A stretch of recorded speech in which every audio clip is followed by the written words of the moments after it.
And lastly, we have two questions that we're both going to be answering. Okay. First one is, what is the lasting impact on the event?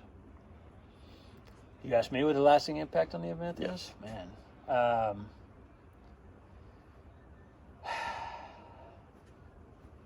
I think it demonstrated that we were serious about the proliferation of potential weapons of mass destruction, which is a threat that exists to this day.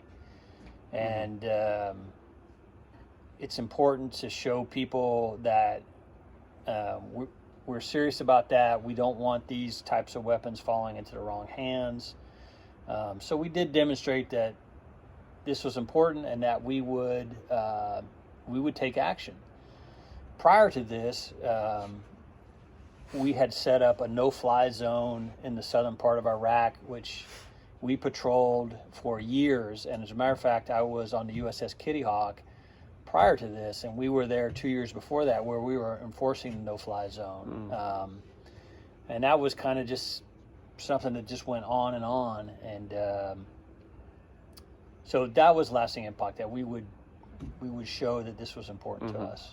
So show Iraq that the United States is not messing around. Not just Iraq, but the rest of the world, that we weren't gonna take that.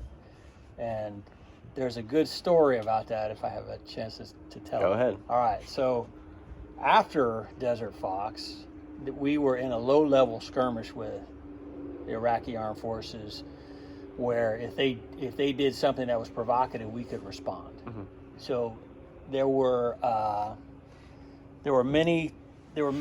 The Iraqis figured out when we were in country and when we weren't. So what they would do was our airplanes would fly into country, and their airplanes would exit the area, the no-fly zone. And when we left, they started flying back into the no-fly zone, violating the zone. In violation of the no-fly zone. So we had one mission where we planned it so that we would enter the no-fly zone and exit, and wait for them to come back in, and we turned back in. And on that was a morning. It wasn't a strike, but it was a no-fly zone enforcement. So we flew in, exited. They had two, I think, MiG-23s that flew into country. Two F-14s turned back into country, and as fast as they could went straight towards the MiG-23s. One of the MiG-23s exited country at the normal speed. An F-14 shot a Phoenix missile, which is a very long-range missile, at the MiG-23s. One of the MiG-23 pilots panicked, and he went into afterburner to get out. And as a matter of fact, he burned all his fuel before he got back to his base, and we found out later that day that he ran out of fuel right before he landed and ejected. And it's funny because one of the questions that we all wanted to know was, did he survive? Yeah. You know, so even though we were enemies, and the guy did survive. Even though we were enemies, we still had that humanity that, we respected that he was, doing his thing for his country. We were doing our thing for his country, and we all felt kind of good about it. But that didn't stop the F-14 guys from painting a MiG-23 on their airplane. Yeah. As if they had got a kill, What's the next question? Last question is, why is the event significant to the narrative of the United States history?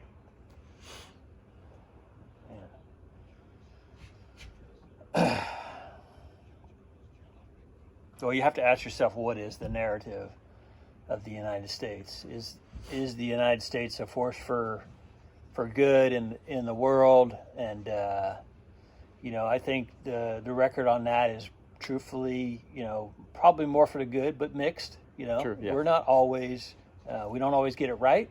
Haven't always been the good guys. No, haven't always been the good guys, and this was probably a pretty good example of that.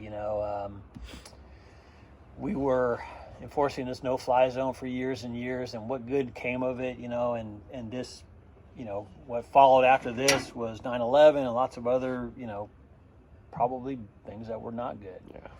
So while it demonstrated our resolve, and I think that resolve exists to this day, it also, I think it indicated that we needed to have some humility about what it is we can actually do with military force, and all the things that followed that, I think, was a good demonstration that not all these problems can be solved with force. And that true. doesn't need to be the answer. These people are human beings just like us, and the pilot of that Big 23, he may have had a family, and a son just like you, and we need to. I feel like we could lean more into that than just sort of being quick to spring, military action on people and beat them up over the head and shoulders. Yeah, this 4-day bombing campaign may not have made like the best impression for the United States, I would say. Yeah, I mean, but again, it did demonstrate that, if you don't comply with what the international community is rightfully asking you to do, there could be repercussions. Right, that's true. So we're in a tough spot. It's no great answers, but if you don't act, potentially the repercussions could be worse. True. So, hope that helps. Thank you. You're welcome.